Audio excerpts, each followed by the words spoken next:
मैं आपको बदलने नहीं आई हूँ। मैं सिर्फ़ एक ऐसा रास्ता दिखाना चाहती हूँ जिसने मेरी रसोई और मेरे मन में शांति लाई है। अगर आपको इसमें कुछ अच्छा लगे तो आप अपनी सुविधा के अनुसार धीरे-धीरे आज़मा सकते हैं। राधे राधे दोस्तों, हरिभोग रसोई में आपका बहुत-बहुत स्वागत है। आज से श्रावण सोमवार शुरू हो गए हैं और आप सभी को सावन सोमवार की हार्दिक शुभकामनाएँ। श्रावण सोमवार में हम सब व्रत करते हैं, पूरा महीना शिवमय हो जाता है। ऐसे में अगर हम सात्विक भोजन की शुरुआत करें तो कितना अच्छा हो। यह हमारे मन को शांत और सुकून देने वाला, साथ ही ज़्यादा भक्ति देने वाली शुरुआत हो सकती है।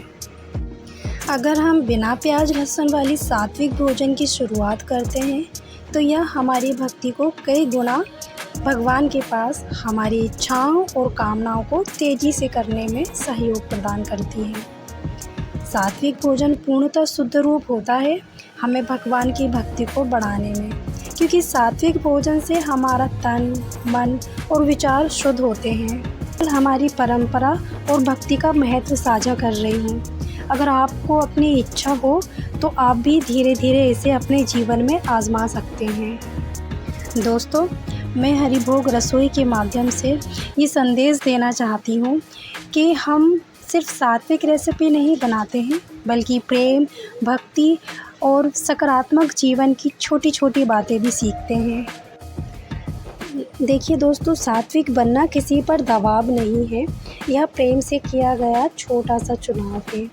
सावन सोमवार की शुरुआत हो गई है और शिव जी की पूजा, व्रत और सात्विक भोजन का विशेष महत्व होता है इस दिन।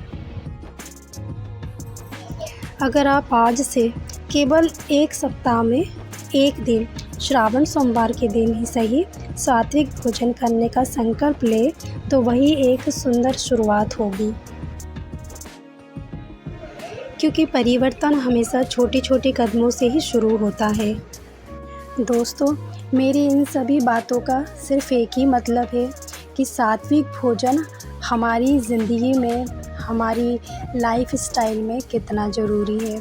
आज की लाइफ स्टाइल इतनी ज़्यादा बिज़ी हो गई है कि हमें जो मिलता है हम वही खाना शुरू कर देते हैं। लेकिन अगर हम थोड़ा सा सब्र रखकर, शांति से रखकर, चीज़ों को सोच के समझ के अगर हम उसको ग्रहण करते हैं, ख़ासकर तब जब हम भगवान की भक्ति कर रहे हैं, अपने ठाकुर जी की सेवा कर रहे हैं, हमारे लड्डू गोपाल हमारे घर में विराजमान हैं, हम इनकी भक्ति कर रहे हैं, सेवा कर रहे हैं, तो हमें थोड़ा सा इन बातों का ध्यान रखना चाहिए। हमारे अपने भोजन और उनके भोग का विशेष ध्यान रखते हुए हमें सात्विक अन्न ही ग्रहण करना चाहिए, वो भी बिना प्याज लहसुन का। दोस्तों, अगर आप मेरी बातों से संतुष्ट हैं तो आप भी एक संकल्प लेकर देखिए कि आप सात्विक भोजन ही सावन सोमवार में ग्रहण करें। अगर आपको मेरी ये वीडियो और मेरी कही हुई बात अगर आपको पसंद आती है तो आप मेरे चैनल को सब्सक्राइब करें और मेरी बातों को आज़मा कर देखें। दोस्तों, मिलते हैं अगली वीडियो में, तब तक के लिए राधे राधे।